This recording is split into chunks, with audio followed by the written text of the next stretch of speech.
لہٰذا تم اپنے رب کے حکم پر صبر کرو اور ان میں سے کسی بدعمل یا منکر حق کی بات نہ مانو، ان کے ساتھ کسی قسم کا کوئی سمجھوتا نہ کرو، کوئی مداحنت سے کام نہ لو، بلکہ اپنے پیغام جو رب کی طرف سے آ رہا ہے اس کو تم انہیں پہنچاتے رہو۔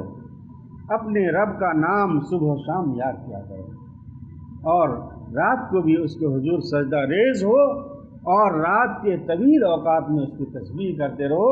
اس کے ذریعے سے تمہیں تمہاری دعوت کے، تمہاری ذمہ داری کے کام کو ادا کرنے میں سہولت حاصل ہوگی۔ آگے فرمایا یہ لوگ تو جلدی حاصل ہونے والی چیز یعنی دنیا سے محبت رکھتے ہیں اور آگے جو بھاری دن آنے والا ہے اسے نظر انداز کر دیتے ہیں، یعنی قیامت کو وہ بھلا بیٹھتے ہیں۔ آگے اللہ تعالیٰ نے فرمایا ہم ہی نے ان کو پیدا کیا ہے اور ان کے جوڑ بند مضبوط کیے ہیں اور ہم جب چاہیں ان کی شکلوں کو بدل کر رکھتے ہیں۔ یہ جو نعمتیں انہیں حاصل ہیں یہ سمجھتے کہ ہماری اپنی عقل، اپنی دماغ، اپنی صلاحیتوں سے نہیں، ساری چیزیں اللہ کی طرف سے عطا کرتا ہے۔ اللہ تعالیٰ جب چاہے گا ان کی شکلوں کو بدل دے گا، اور تاریخ میں ایسے واقعات ہیں کہ نافرمانوں کی شکلوں کو اللہ تعالیٰ نے بدل دیا، تبدیل کر دیا، ان کو سور بنا دیا، ان کو بندر بنا دیا اور ان کو ذلت کا عذاب ان کے اوپر اللہ تعالیٰ نے بھیج دیا۔ یہ تاریخ میں یہ باتیں ثبت ہیں اور یہ گواہ ہیں یہ باتیں۔ آگے اللہ تعالیٰ نے فرمایا قرآن مجید کے بارے میں کہ یہ قرآن تو ایک نصیحت ہے، اب جس کا جی چاہے اپنے رب کی طرف جانے کا راستہ اختیار کر لے۔ جو اس نصیحت کو قبول کرے گا گویا کہ رب کی طرف جانے کا راستہ اس کو مل جائے گا اور وہ راستہ انہیں جنت تک لے جائے گا۔ اور آگے اللہ تعالیٰ نے فرمایا کہ اور تمہارے چاہنے سے کچھ نہیں ہوتا جب تک کہ اللہ نہ چاہے۔